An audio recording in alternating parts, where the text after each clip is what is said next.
नमस्कार दोस्तों, आप सभी का हमारे YouTube चैनल में स्वागत है। आज हम कक्षा 12वीं का तीसरा अध्याय पढ़ने जा रहे हैं, जनसंख्या वितरण, घनत्व एवं वृद्धि। इसके 4 पार्ट हमने कंप्लीट कर लिए थे। आज हम इसका 5वां पार्ट पढ़ने जा रहे हैं।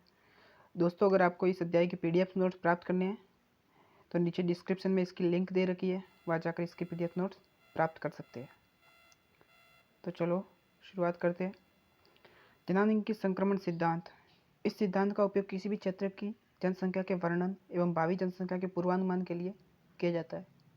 कि इस सिद्धांत का उपयोग किस क्षेत्र में जनसंख्या का वर्णन करने के लिए और भावी जनसंख्या के पूर्वानुमान की भावी जनसंख्या कितनी होगी, कैसे होगी, उसका।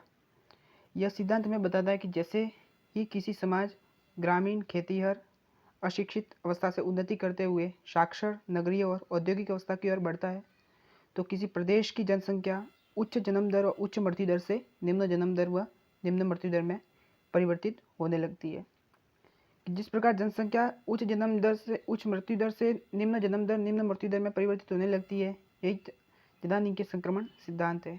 जनसंख्या में होने वाला यह परिवर्तन विभिन्न अवस्थाओं में होता है, जिसे सामूहिक रूप से जनांगीय चक्र के रूप में पहचाना जा सकता है। उदाहरण के तौर पर अशिक्षित, ग्रामीण और खेतीहर जनांगीय संक्रमण सिद्धांत के अनुसार शिक्षित, नगरीय और औद्योगिक में परिवर्तित हो जाएगा। यह परिवर्तन ही जनांगीय संक्रमण सिद्धांत है।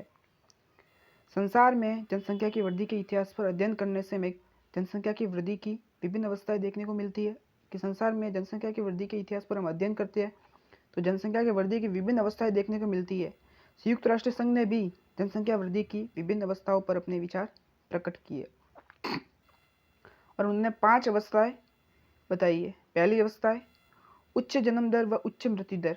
कि पहली अवस्था में उच्च जन्म दर होगी और उच्च मृत्यु दर होगी। दूसरी अवस्था उच्च जन्म दर व मृत्यु दर, परंतु मृत्यु दर उच्च है परंतु गिरती हुई। इसका मतलब हम आगे समझेंगे। तीसरी है उच्च जन्म दर व मध्यम मृत्यु दर और चौथी है मध्यम जन्म दर व निम्न मृत्यु दर और पांचवी निम्न जन्म दर व निम्न मृत्यु दर। जनांगीय संक्रमण सिद्धांत इन अवस्थाओं पर विश्व के कई प्रसिद्ध विश्लेषकों, जिनमें ब्लैकर, साइमन, बर्गडॉर्फर ने भी अपने विचार प्रकट किए। यह है जनांगीय संक्रमण सिद्धांत। ये पहली अवस्था है, ये द्वितीय अवस्था, तृतीय, चतुर्थ और पंचम अवस्था। अब हम बात करते हैं प्रथम अवस्था, जनसंख्या वृद्धि की प्रथम अवस्था। प्रथम अवस्था में जन्म दर व मृत्यु दर दोनों ही उच्च स्तर पर होती है।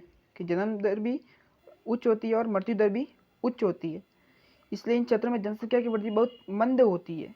जनसंख्या की जो वृद्धि होती है वो बहुत मंदी होगी, क्योंकि जन्म दर भी है उच्च और मृत्यु दर भी उच्च है, तो लगभग मंद रहेगी। इन अवस्थाओं में जीवन कृषि पर निर्भर होता है। इनमें अफ्रीका में सूडान, कांगो, गाना, अंगोला, रोडेशिया, नाइजीरिया व ग्वाटेमाला आदि आते हैं। इनमें अफ्रीका के अधिकतर देश है, सूडान हुआ, कांगो हुआ, गाना हुआ, अंगोला, रोडेशिया, नाइजीरिया एवं ग्वाटेमाला आदि आते हैं। अभी इसकी द्वितीय अवस्था की बात करते हैं। द्वितीय अवस्था में जन्म दर व मृत्यु दर दोनों ही उच्च होती है, परंतु स्वास्थ्य सुविधाओं के विकास के कारण मृत्यु दर गिरती हुई अवस्था में प्रतीत होती है। कि स्वास्थ्य सुविधाएं जिन क्षेत्रों में ज़्यादा हो जाती है तो वह द्वितीय अवस्था में जन्म दर तो उच्च होती है लेकिन मृत्यु दर भी उच्च होती है, परंतु स्वास्थ्य सुविधाओं के विकास के कारण मृत्यु दर गिरती हुई प्रतीत होती है। कि वह मौतें बहुत कम होती है। अफ्रीका महाद्वीप के अधिकांश देश जो सन 2000 तक प्रथम अवस्था में आ रहे थे, जहाँ जनसंख्या में वृद्धि दिखाई दे रही थी। अब इसकी तृतीय अवस्था। तृतीय अवस्था में उच्च जन्म दर व मध्यम मृत्यु दर होती है। कि जन्म दर उच्च होती है परंतु मध्यम मृत्यु दर होती है। अतः जनसंख्या में तीव्र गति से वृद्धि होती है। भारत में सभी उत्तरी राज्य और पाकिस्तान है, अफगानिस्तान है, नेपाल इस वर्ग में आते हैं। हम भारत तृतीय अवस्था में आता है, जहाँ उच्च जन्म दर तो उच्च है लेकिन मृत्यु दर मध्यम है। अब इसकी चतुर्थ अवस्था के बारे में जानते हैं। चतुर्थ अवस्था, इसमें मध्यम जन्म दर व निम्न मृत्यु दर होती है। इसमें New Zealand, Chile, Argentina, USA, Malaysia, Thailand व चीन एवं बांग्लादेश इसी वर्ग में आते हैं।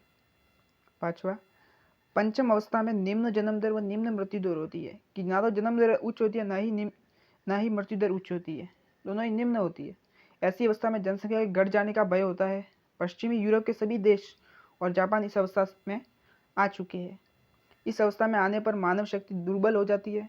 उदाहरण के लिए रूस की जनसंख्या 1990 में 1480 लाख थी, जो 2007 में 1420 लाख हो गई और 2020 में इसके 1380 लाख रह जाने की संभावना व्यक्त की जा रही है।